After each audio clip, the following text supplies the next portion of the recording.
Hey friends, SGT here with what I think is an important update about the significance of today's events.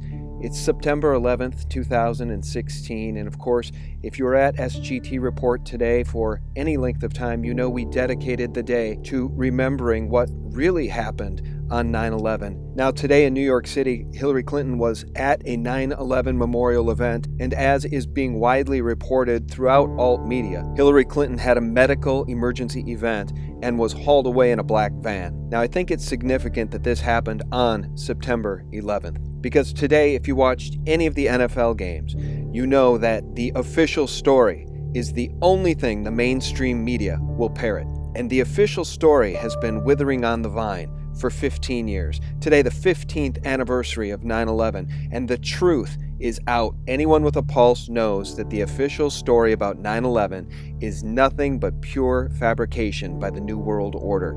And who did we see today dragged out for a video played before NFL games? George Bush, whose father was George Bush Sr., the former director of the CIA and the head of the snake in this nation. So it's very significant today that the Rothschild puppet, Hillary Clinton, had a medical event that obviously should end her campaign.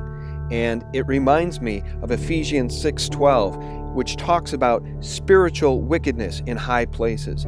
The Bushes and the Clintons, they know what happened on 9/11, and it's significant that the woman is falling apart on a day where she went to New York City to further the official lie of 9/11. The woman is spiritually sick, the woman is physically sick, just like the Bushes and Clintons. And you know what's really crazy about it to those of us who aren't psychopaths?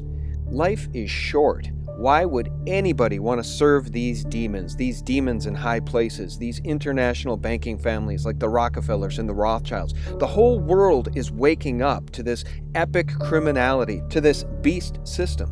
And as Ephesians 6:12 says, "For we wrestle against the rulers of the darkness of this world, against spiritual wickedness in high places."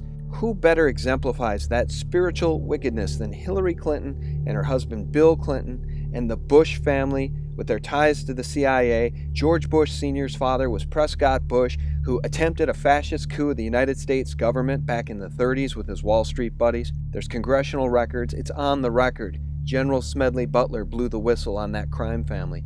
These people have been in control of the secret government, the deep state, for far too long, and 9/11 truth exposes them for who they are. And people are waking up. Maybe not your friends, maybe not your neighbors, but people are waking up. People all over the world are pointing the finger at the deep state that runs the U.S. government. And it's very significant to watch their puppet literally fall apart on 9/11. Now, how the mainstream mockingbird media and the powers that be stitch this thing together and continue to prop her up for a November election remains to be seen. But they will probably try, because she literally is their bought and paid for puppet. She's committed the crimes, and they have all their eggs in the Hillary Clinton basket. So now what we need to watch out for is a stolen election or a suspended election. We heard recently that the Department of Homeland Security may take control of the election to, quote, protect us from hackers and to safeguard the U.S. elections from fraud.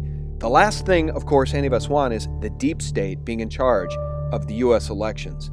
And I want to end with this. I was watching a number of videos today from, again, a variety of great alt media sources talking about this medical episode. And one of them mentioned a quote from Cicero, which I want to share with you because it really sums up everything that we are fighting against.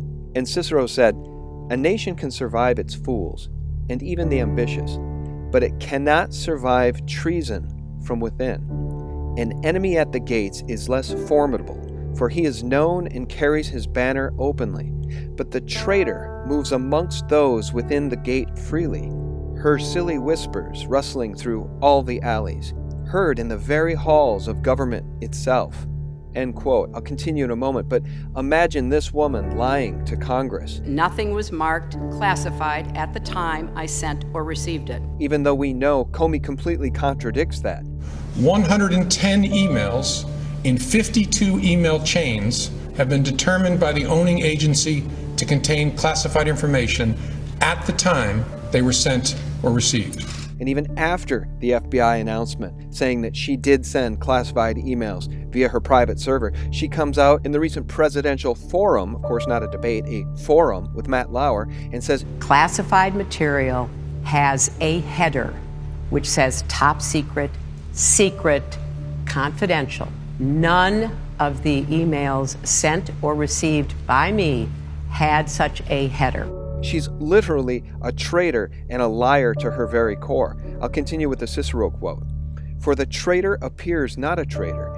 She speaks in accents familiar to her victims, and she wears their face and their arguments. She appeals to the baseness that lies deep in the hearts of all men. She rots the soul of a nation. She works secretly and unknown in the night to undermine the pillars of the city. She infects the body politic so that it can no longer resist. A murderer is less to fear. Well, not only is Hillary Clinton a traitor, she's also a murderer. She has blood on her hands, from Libya and Benghazi to Syria and all the way back to Arkansas. If there are angels in high places trying to save this republic and save the world from the New World Order powers that be that want to destroy humanity, I can think of no better example of it than Hillary Clinton falling apart for the whole world to see on 9/11.